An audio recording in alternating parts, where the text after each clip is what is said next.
यहाँ राज्य मंत्री हैं, शिक्षा राज्य मंत्री जाहिदा खान जी, उन्होंने विकास के नाम पर एक ईंट कहीं लगाई नहीं। जो लोग गांव की डिमांड करते हैं और वहाँ विकास की बात करते हैं तो उनको उल्टा डराया धमकाया जाता है। ये बहुत दिनों से चल रहा है।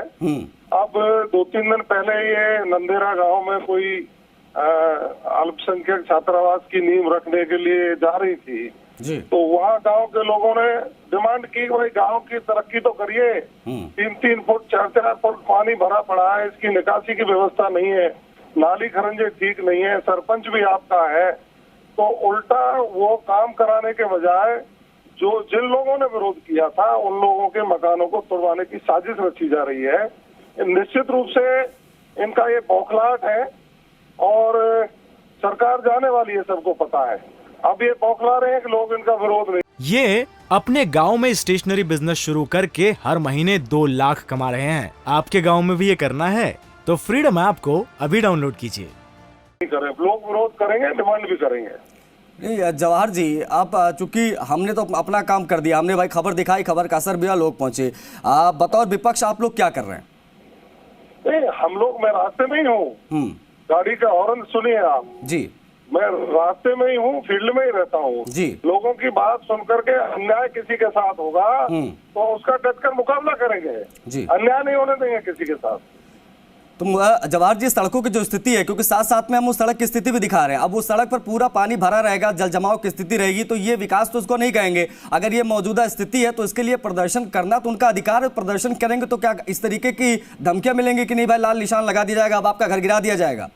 देखिए, एक नंदेरा की बात नहीं है, पूरे कामा विधानसभा क्षेत्र के गाँव में आप जी मीडिया की टीम भेजिए जी, आप देखिए गांव की स्थिति बदतर है। गांव तो छोड़िए, जो हमारे स्टेट हाईवे हैं, पहाड़ी से कामा का जो रोड है 20 किलोमीटर की दूरी है, आप एक घंटा लगता है उसको पूरा करने में।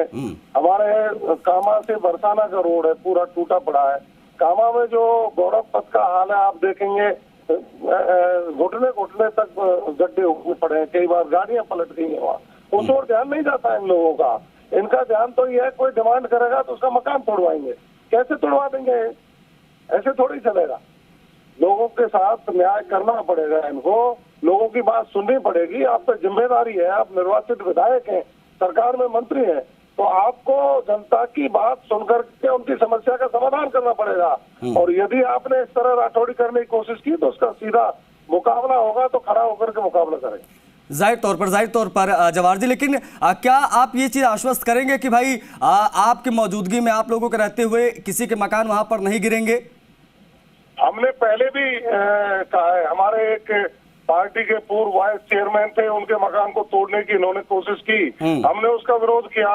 एक हमारे दूसरे कार्यकर्ता थे, उसको मकान को, अयूब खान, उसके मकान को तोड़ने की इन्होंने कोशिश की, उसका हमने विरोध किया और न्यायालय ने उसमें न्याय किया उनके साथ।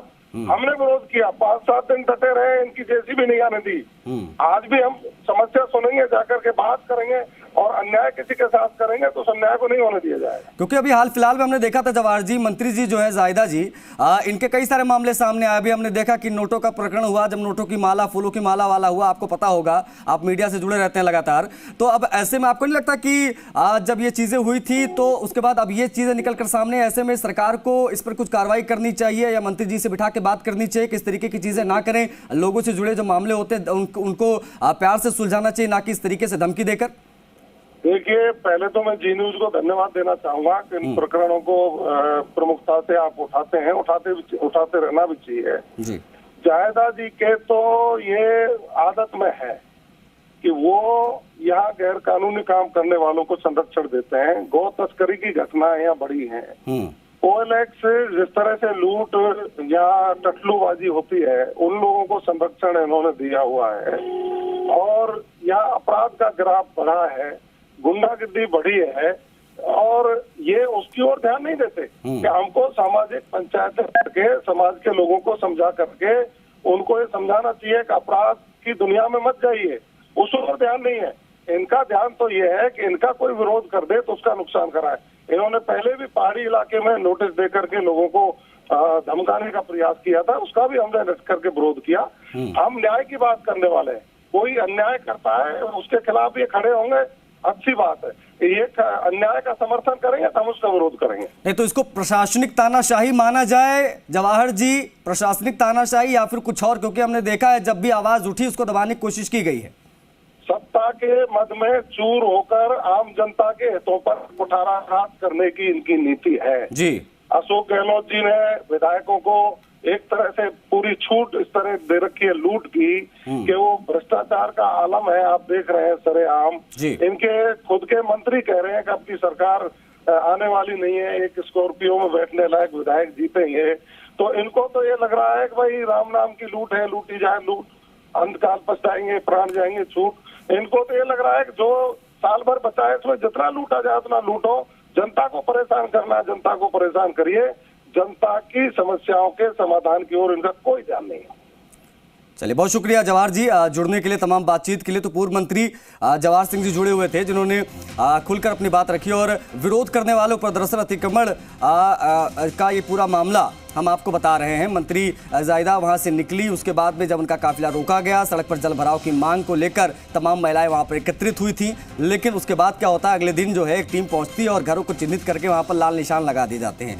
अब इसे प्रशासनिक तानाशाही कहें क्योंकि लोग डर गए जब इस तरीके की स्थिति देखी। हालांकि जब जी मीडिया ने खबर दिखाई तो उसका खबर का असर भी हुआ। अब स्थिति सामान्य नजर आ रही है, घरों पर लाल निशान लगाकर इसको एक तरीके से अतिक्रमण घोषित कर दिया गया। अब ऐसे में जाहिर तौर पर कई तरीके के सवाल उठ रहे हैं। जायदा खान का काफिला रोकने का ये पूरा मामला जिस वक्त हम आपको बता रहे हैं, भरतपुर के कामा से खबर। ये अपने गांव में स्टेशनरी बिजनेस शुरू करके हर महीने 2 लाख कमा रहे हैं। आपके गांव में भी ये करना है तो फ्रीडम ऐप को अभी डाउनलोड कीजिए।